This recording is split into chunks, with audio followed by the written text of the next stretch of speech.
Patreon Q&A number 75, part 2. Part 1 was released earlier today. I still want to thank all 120 of my grossly overpowered awesome patrons. And to everyone else listening, there's going to be spoilers in these questions and answers, so tread carefully. Sapod B asks, what do you think would happen if Zombieman fought Pig God? Thanks, Big Z. So this is actually a pretty interesting matchup. And I'm thinking that Zombieman might lose to Pig God here because, you know, his blades and his guns probably aren't going to be enough to take down Pig God, since we know that he can tank that stuff and regenerate. And I doubt that Zombieman's as strong as Pig God, so he's not really going to be able to wrestle with him too well. And I'm thinking that Pig God might just grapple Zombieman a little bit and then eat him.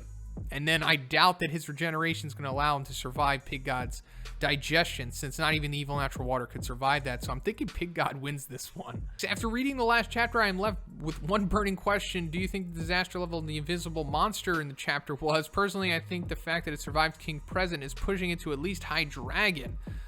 So I'm thinking that, you know, maybe it's High Dragon considering it was able to survive King. But if we're reading between the lines, maybe it's like a wolf, considering like how docile and small it seemed. I mean, invisibility is pretty good, but those sights, I think, is probably the extent of its ability. Chasey asks, hey Shauna, I hope you're having a great week. It's more exciting than ever to be a battle anime fan, and I'm glad to support the channel, my guy. Hey, thank you so much for your continued support, Chase. I really do appreciate it. My question is, what would happen if Black S at his original 11 trillion cells had decided to try and overtake the Monster Association? Could 11 trillion cell Golden S run through the cadres and defeat Orochi himself? If not, where would he be stopped? Thank you. So I think Black S probably just splitting himself up would have pretty good success in the beginning, but running through all of the cadres is probably going to be really difficult, as where Gums could probably just eat him and destroy him that way. But outside of that, I mean, I guess Goketsu would probably give him some problems, and it's really all of them working together would just not go well for Black S, and it's really up for debate if Golden S could defeat Orochi at this point. I really want to see Golden S in the manga first, because, you know, we can only really compare his webcomic version, which is spotty, to the overwhelming power that we've seen of Orochi. Like, man, it's really hard to think of anyone outside of Saitama being able to survive one of those full power blasts, and both of their speeds are really up for debate at this point. But just for now, I would say that Black S wouldn't do too well going against all of the cadres at once. And I mean, I don't even think he would probably make it to Orochi, given how much of a disadvantage that he's at this point. Flashy Flash asks, hey Shauna, what's up? My first question is Flashy Flash versus Abandonment Bang. Who wins? I personally think that Flashy Flash will take this one just because of his overwhelming speed. So I'm kind of inclined that Flashy Flash probably wins this. I really want to see Abandonment Bang in the manga before I make any further judgments on him, because obviously his webcomic feats are pretty impressive, but they might expand upon it in the manga.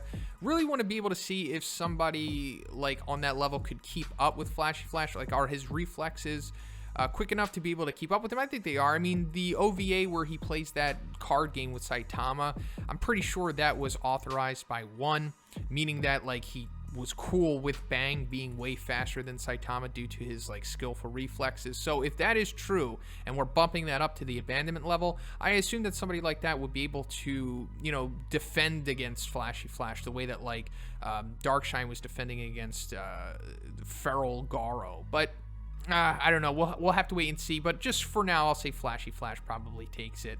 Second question, Mob versus Psyche. Who wins? I'll give this fight to Mob. I can't give it to Mob. Psyche, if we're just talking about him taking out both of the hair clip things that he has, he's like way too powerful. He's unfairly powerful at that point. Somebody else has actually asked me about Psyche in this Q&A. I'll go more into him then. But yeah, I don't think Mob can win this one.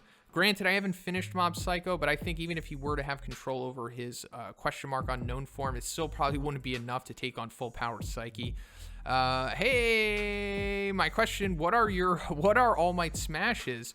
So we know that All Might had his smashes in his prime, so this question will talk about Prime All Might. In All Might's prime, could he Texas smash, destroy Texas? Could the United States smash, destroy the United States? And so on with every smash. Again, love your content. Thanks, bro. Hey, thank you, Flashy Flash, for all your support. So I think in theory, yes, he could probably destroy Texas, and he could probably destroy the United States too.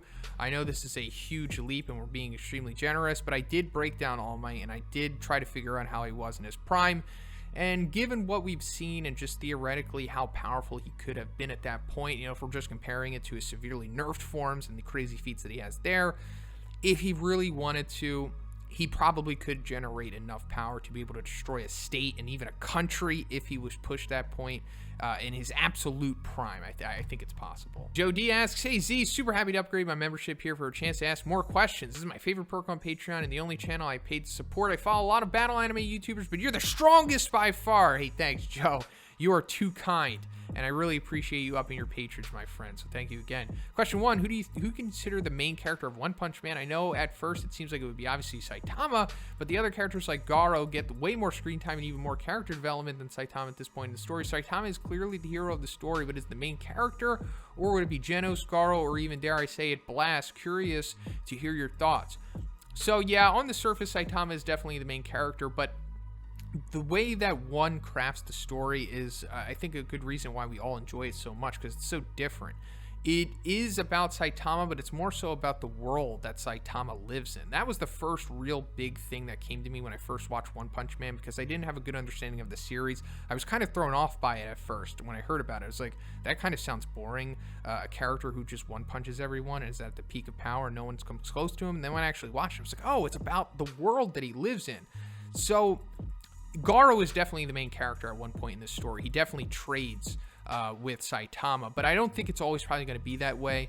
As the story develops, it'll probably go more into Saitama, but then I wouldn't be surprised if it just starts focusing on somebody else and gives Saitama the backseat like it did with Garo. That would be awesome if it's Blast, but I doubt it, considering that he's kind of like the old guard at this point, and I think he'll probably want to, one will probably want to focus on more of the new guard. Question 2, I know you hate Saitama versus X fights, but in your true heart of hearts, when nobody's around, who do you fantasize about seeing go a round or two against the K-Baldi? Thanks as always, love the channel, keep it up, man. Thank you again, Joe. So I don't hate them, it's just that it gets so toxic real fast with these type of matchups. Like, it becomes political and religious debates and arguments unnecessarily. But I mean, I do think about it, I do fantasize about it, and I'll tell you right now, Saitama versus Goku is the thing that I want to see the most. Just because I want to get a real answer to it. Will we ever see it? Hell no. It would be cool if we did, though. Mick HS III asks, hey, at Big Z, the above $8 tier patron is back with some snappy questions. First, are you excited at the potential tease of Blast being an Esper? To me, it's kind of a letdown. I thought that Blast could be a way to introduce us to a new power mechanism, or at least provide some variety. It still isn't confirmed by any stretch yet, so I hold out hope. So I'm going to make a whole video about this tomorrow. I'm super excited about it. I've just been trying to lock down the sponsor for that video.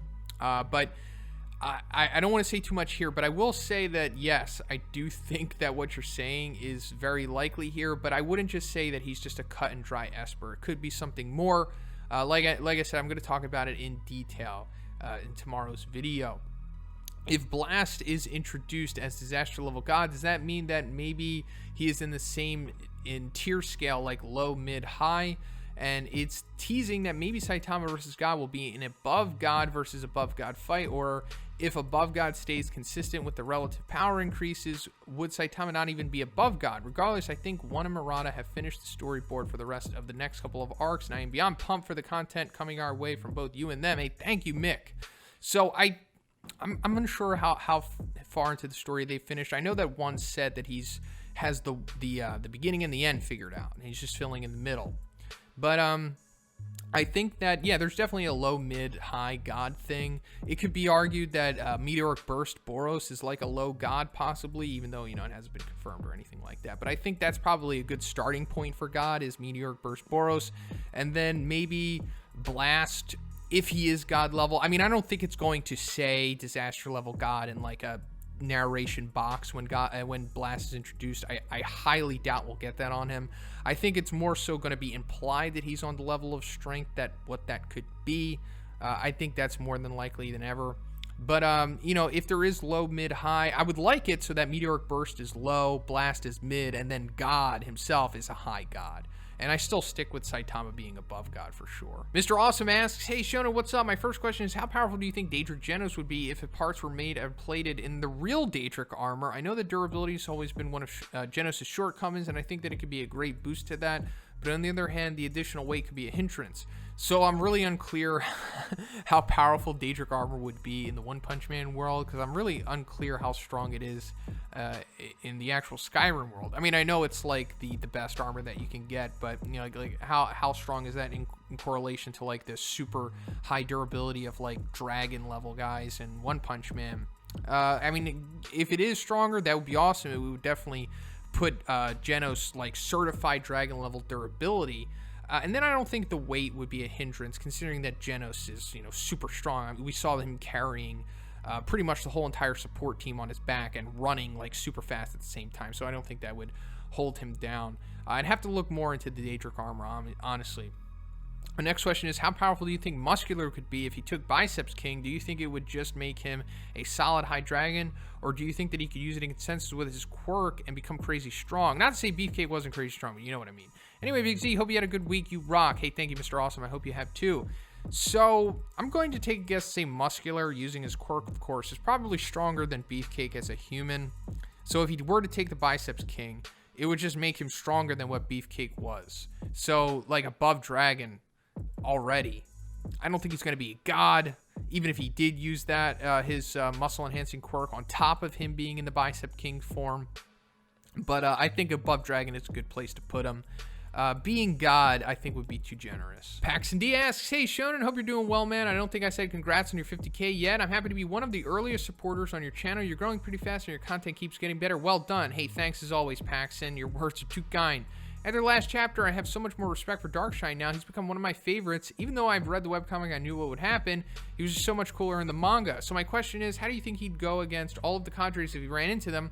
Not all at once, but if he was a character and he walked in on them first. Start with Neon. So I think he would probably take care of Neon, like low to mid diff. Probably easier than what Drive Knight did. Black S, I think this would be a bad matchup for him, probably.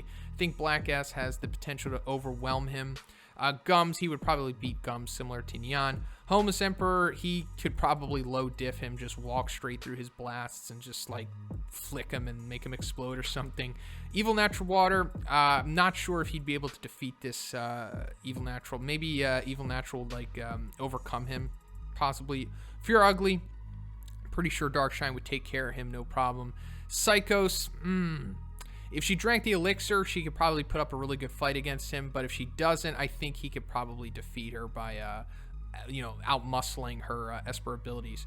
And then if he didn't give up mentally against Garo, I still think he'd probably still lose. Garo is just too broken and too good of a matchup for Darkshine at this point. Rain Above All asks, hey Zoe, here's my question from last week. I was thinking of a compelling matchup that my friend brought up, and I admitted that I'm actually having to get some research done on it before answering, and I was curious about your thoughts. Part 1 Naruto will say that we stop his development at his fight with Sasuke when he debuted the One-Tail Cloak versus Goku during Dragon Ball when he was 15. This would be during the second tournament, I believe, when he fought Tien for the championship. I think this is a really hard matchup personally. So Goku at this point is, like, compared to Part 1 Naruto, is absurdly powerful. Like, his Kamehameha would probably vaporize Naruto, and his speed is implied to be, like, I don't know, supersonic already, possibly. I just think that even at this young of age of Goku, who is, I mean, definitely stronger than Tien and kind of just loses because of plot, but I would say that this version of Goku is strong enough to not only defeat Naruto, but in Part 1 Naruto, but man, some of the other more established, like, Jonin levels, possibly even more than that. He's really powerful. I mean, it just goes to say Dragon Ball, it was always an overpowered series. Another question I have is, have you ever played For Honor?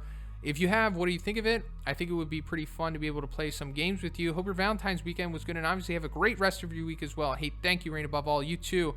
So I haven't played it. I checked out the trailer. Looks pretty fun. I like type of games like that. I haven't really played too much. But as for playing games with me, that's definitely possible. I'm going to be picking up One Punch Man next week. Then after that, I'm going to get My Hero Justice 2.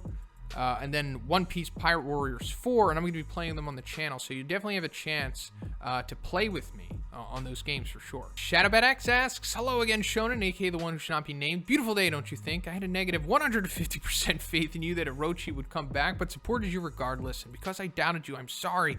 I'm taking the L so hard that I have to pledge to, you guessed it, 22.5. Hopefully you finally understand what the number means. Also includes me.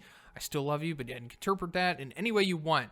Of course, 22.5 is the amount of subscribers that I had when you allegedly subscribed to me, and you know I love you too, ShadowBat, so thank you again for continuing to up your support, even though you don't have to, but it does mean the world to me, so thank you again.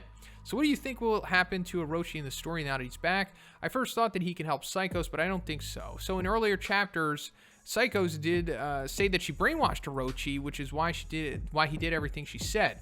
But now that he is awake like Garo versus Darkshine, he could possibly go after Psychos and Tatsumaki. The second could be the option you don't like Saitama again. Technically, there is a change since Tatsumaki is somewhat injured, and Orochi could damage her more, and that's Orochi's role, but closed. Or third option, Janus comes in, fights the blob version of Orochi. It seems like he needs organisms to regenerate, but Janus is a cyborg, so his body can work against Orochi, and this is where he gets the big win. I'm sure you'll agree with me on the third option, so what do you think? So I'm going to make a video dedicated to Orochi's return and everything that goes into it on Tuesday. So I'll talk about a little bit here of what I'm thinking is going to happen. So the way that Orochi was talking about like Psychos and Tatsumaki, would just like mention them both, and he was like, give me your blood. That might indicate that he's like renegade right now, and he no longer is subservient to Psychos, and I think that would be interesting. We're definitely going to find that in the next chapter, because it seems like Psychos is going to dive into Orochi. So now either Orochi is going to like, I don't know, manifest her and like take over her, and then use her as like a battery or something. I think that would be pretty cool. And then he fights Tatsumaki that way, and she has to like high diff him. And then also it's definitely the possibility that this is where we see Janus like use all of his power to take down Orochi, and then he's basically just like drained for the rest of the arc. I think both options would be super interesting here. I just hope Saitama doesn't come in. Let him go somewhere else. And I would like to see Flashy Flash maybe get a few swings in an Orochi or something. I just want to see somebody go against Orochi other than Saitama. And Garo, of course. I was going to ask if Blast, aka the Bearded Worker, aka God's human meat puppet. Oh, interesting hypothesis, huh?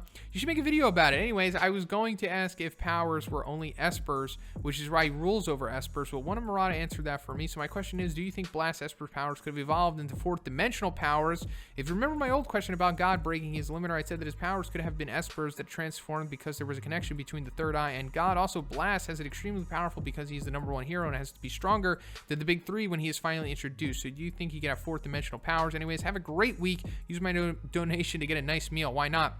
Sure, I'll use it to get some DoorDashed Cheesecake Factory. But I don't think that Blast has fourth dimensional powers. I think that's probably going to be reserved for God. I think Blast definitely has the Esper powers, and I'm going to be talking about it in my video tomorrow. But I think that he's also probably inherently just super powerful as well. You know, like a Darkshine, Tank Top Master, somewhere around there. But on top of it, he has the Esper powers too. And I think that Blast will probably push the limits of what non-fourth dimensional powers will be. That will probably be his significance to the series and the obstacle that allegedly he could present to Saitama. But then aside from that, I think God will be the only person that we really see tap into the fourth dimensional type of powers. Too White for This asks, how you been, YouTuber above all? The question I've got for you this week stems from your One Piece Chapter 972 review. Could the Great War Odin mentioned possibly refer to the Great Age of Pirates as a whole, specifically the power struggle between the world government and pirates?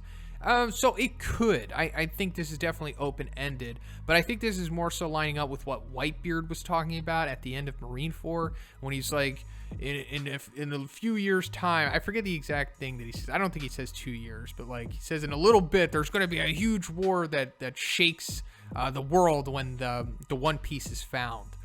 And then that's going to like change everything. So I think he's probably talking about that, which means that maybe Roger told Whitebeard about the war that's inevitably going to happen, or maybe he's just taking a guess considering how things could play out theoretically. But I think it's more or less referring to the end of the series. But at the same time, I do agree it could be just, you know, the Great Age of the Pirates. But the way that he says, like, specifically, like, whoever comes out at the winner of that war will be the one to save Wano.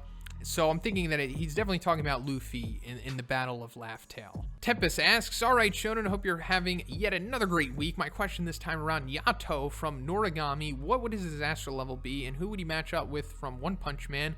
I think he would be matched up with some of the mid to higher S-class, judging from his 2 best feats of mountainish level feats against Robbo and his feat against the pacification ring. Albeit that seemed to be his limit, I personally think that he'd be a low dragon. Maybe have a great week and keep up the perfect content. Hey, thank you, Tempest. I really appreciate that. So I was able to see some of his feats on YouTube, mainly his fight against Robbo. And honestly, nothing really screamed to me that he was like definitively dragon level at this point. Definitely demon. Some pretty good speed, some feats, some good power.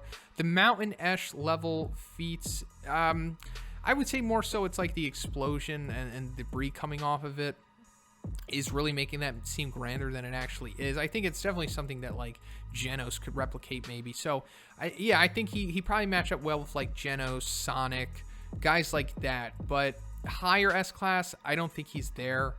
Granted, I've only seen so much of this character, but from what I have seen, maybe he's low dragon, and that's a big maybe. But I would say that he's definitely like high demon. Tetsuga Bra asks, what's good, Z? Enjoyed your answer to my question last week, although I feel that people tend to forget Carnage Kabuto has 7 days worth of stamina to wail on Nomu that doesn't have a time limit like All Might. Anyways, this week matchup is your boy Drive Knight versus USJ All Might.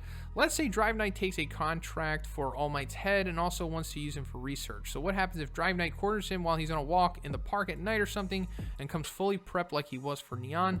How would he do without the prep? So I think that given what we've seen of Drive Knight so far, you know, he could be a high dragon somewhere around there, and USJ All Might probably high dragon too, just taking a guess. Their speed similar, although All Might probably seems faster from a mobility standpoint, although Drive Knight can transform wicked fast. I'm not sure if Drive Knight could really deal with the power that All Might has here. I mean, he was able to tank a feline retribution, which, you know, strong enough to cut up those buildings and stuff, but we're talking about raw, you know, punching power here. I think he would present a really good fight for Drive Knight, and we just haven't seen too much of Drive Knight yet for me to really say if he could defeat somebody like USJ All Might. For now, I'll say that All Might probably wins.